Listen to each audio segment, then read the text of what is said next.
Ben, madami akong pangarap sa buhay ko. Malibot ang buong mundo, maging isang prinsesa, at maikasal sa isang makisig na lalaki. And on this day, masabi kong natupad na ang mga pangarap ko. Tuwing kasama kita, feeling ko, atin ang buong mundo.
Beb, this is it na. Ito na yung pinakahihintay natin. You know, I'm so happy and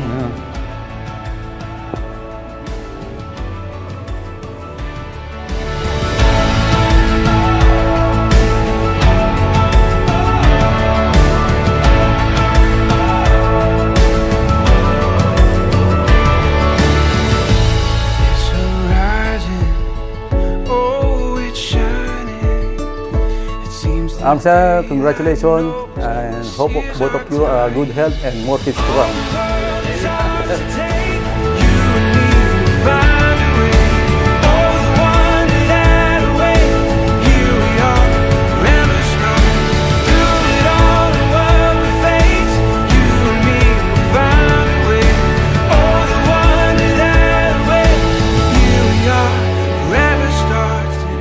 And starting from this day, I promise to you and kay God na I will love you forever at wala nang iba.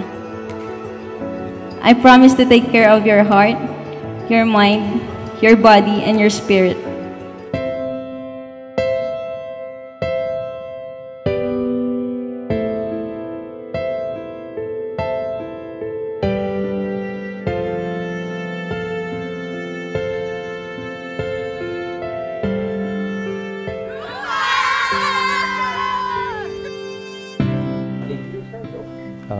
Beb, it's time.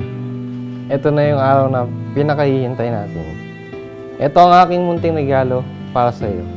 Although alam kong hindi ka mahilig sa relo pa din ang gusto kong ibigay dahil ikot ng oras.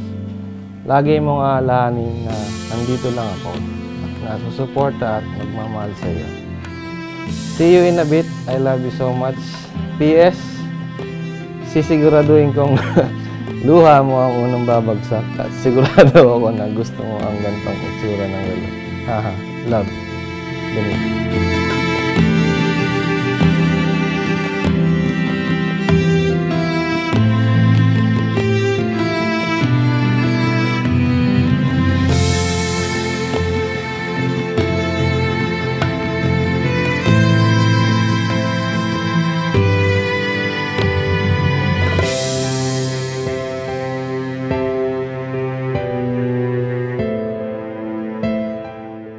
I'm so happy and blessed that you came into my life. You're my friend, you're my lover, and sometimes you're my worst enemy. But that makes my life better, and I will not take it any other way. I want you to be by my side through good and bad. I thank God every day because He crossed our path and brought us together. I will promise that I will do whatever I could possibly can make you happy every day until my dying breath on this lifetime. I love you.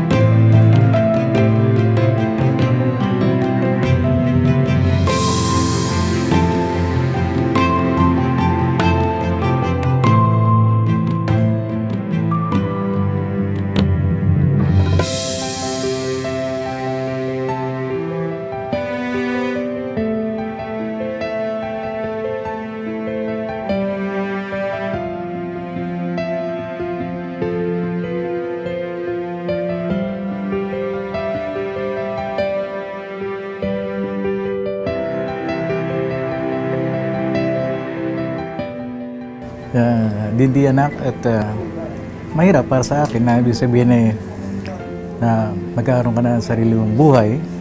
Pero tandaan mo lang ang palagi yung sinasabi sa'yo at para magkaroon ka ng gabay para sa iyong haraping pamilya. Okay? So congrats to you and to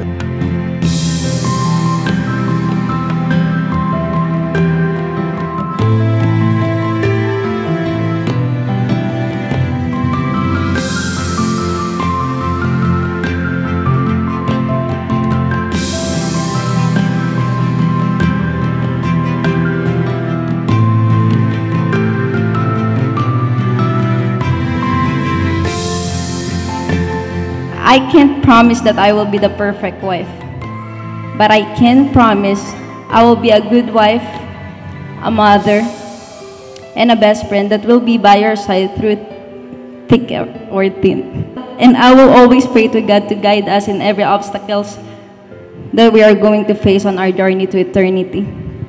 Love you.